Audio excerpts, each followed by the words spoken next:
Sayano.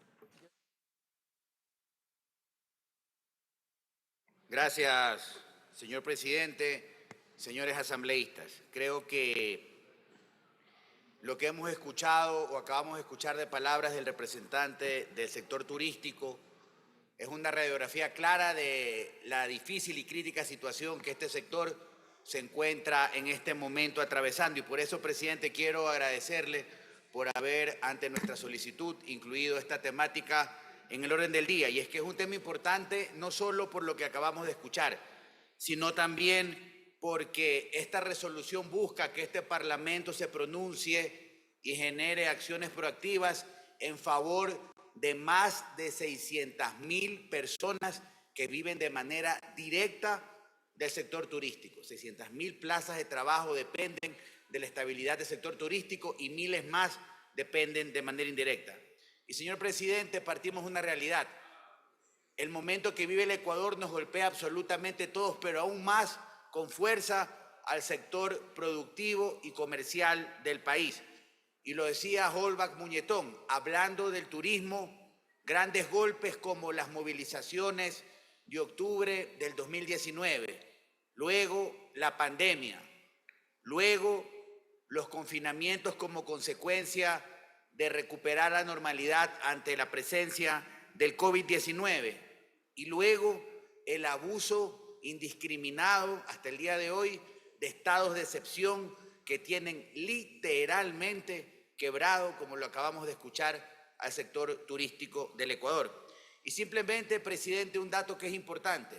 El sector turístico es el único segmento de la economía del Ecuador que a estas alturas no ha podido ni siquiera alcanzar los mismos números y niveles económicos antes de la pandemia, lo cual nos muestra que la situación es absolutamente grave. Y una reseña rápida, señor presidente. En el año 2019, el Ecuador recibió 2.107.692 turistas, de acuerdo a números oficiales del Ministerio de Turismo. Y en el año 23, que es la base comparable, recibió tan solo 1.426.725. Y es claro que el turismo extranjero es fundamental, no solo para el movimiento de la industria turística, sino también porque vienen a consumir y a dejar dólares, que son también el sustento de la economía y el fundamento de la dolarización en el Ecuador. Y ante todo este escenario complicado, ¿qué ha hecho el Estado ecuatoriano?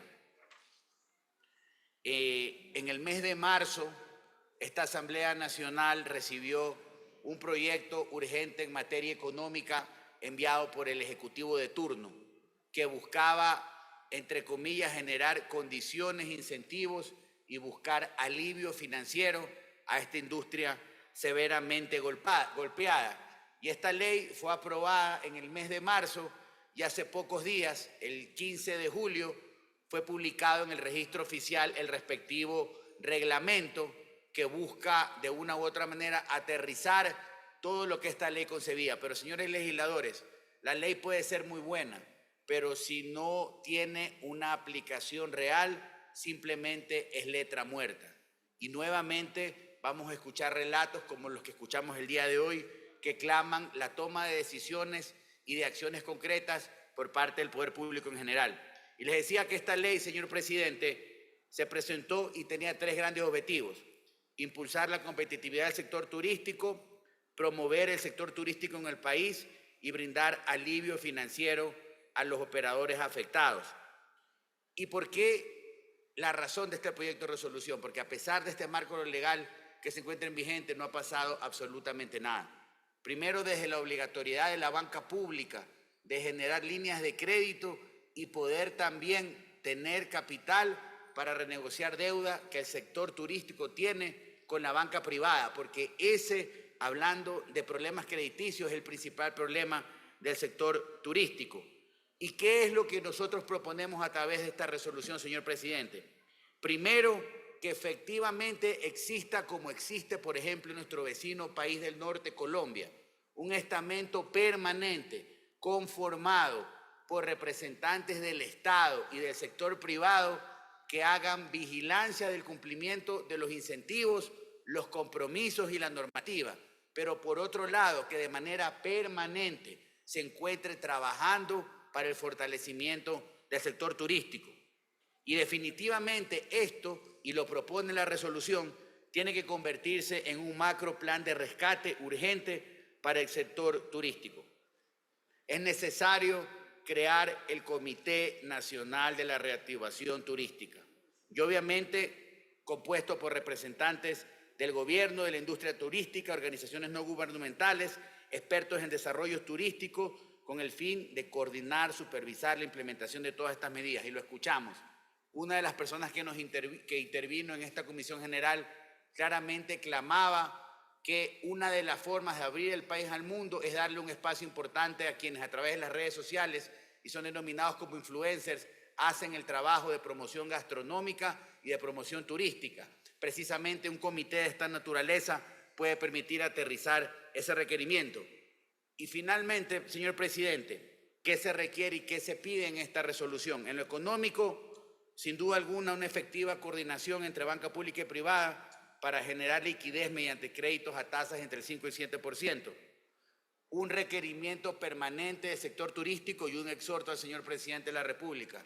Esta industria requiere y demanda que de manera permanente se maneje un IVA al 5%, como ya esta Asamblea lo aprobó en su momento para determinado segmento del sector de la construcción. Y es que solo medidas como esas, compañeros asambleístas y señor presidente, son un alivio y son medidas concretas que van a servir de manera real al sector turístico de este país. Y ya lo anunciaba el ministro de Turismo, y esto tiene que ser materia de seguimiento a esta Asamblea Nacional. La creación del Fondo de Promoción para el sector turístico. Esa creación de ese fondo es parte de la ley que aprobó esta Asamblea en el mes de marzo y hace recién 2 semanas se anunció que el país estaba listo para crearlo. Es importante, compañeros legisladores, hacer seguimiento a aquello, así como también es importante, señor presidente, que comparezca a este pleno el señor ministro de Turismo para que de manera detallada le cuente al país, pero fundamentalmente a la industria turística, cómo va el plan de trabajo, cómo va la aplicación, la puesta en marcha de esos incentivos que son parte de la ley, de los compromisos que establece el reglamento al que me referí y cuáles son las acciones que el gobierno y cuánto dinero se ha destinado para aquello. Y finalmente, señor presidente, no podemos dejar de lado algo que es importante. Si queremos hablar de promocionar el destino del país, tenemos que unificar y fortalecer la marca país. No es posible que la marca país cambie cada vez que hay un cambio de visión en el Ministerio de Turismo o que exista un gobierno de turno. Las políticas públicas deben tener una característica, continuidad. Y la marca país es un elemento fundamental para poder vender al Ecuador localmente y en el mundo. Y finalmente, señor presidente, no es posible hablar de reactivación del sector turístico si un boleto de pasaje aéreo en la ruta, por ejemplo, Quito, Guayaquil, Quito, Manta, Quito, Cuenca, Guayaquil, Cuenca, cuesta casi lo mismo que un boleto internacional.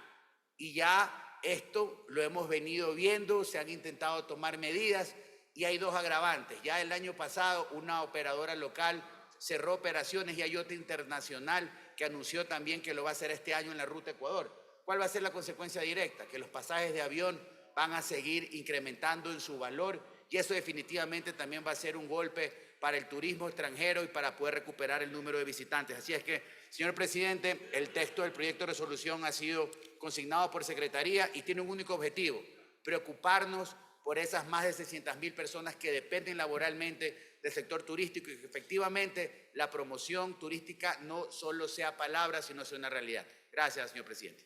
Gracias.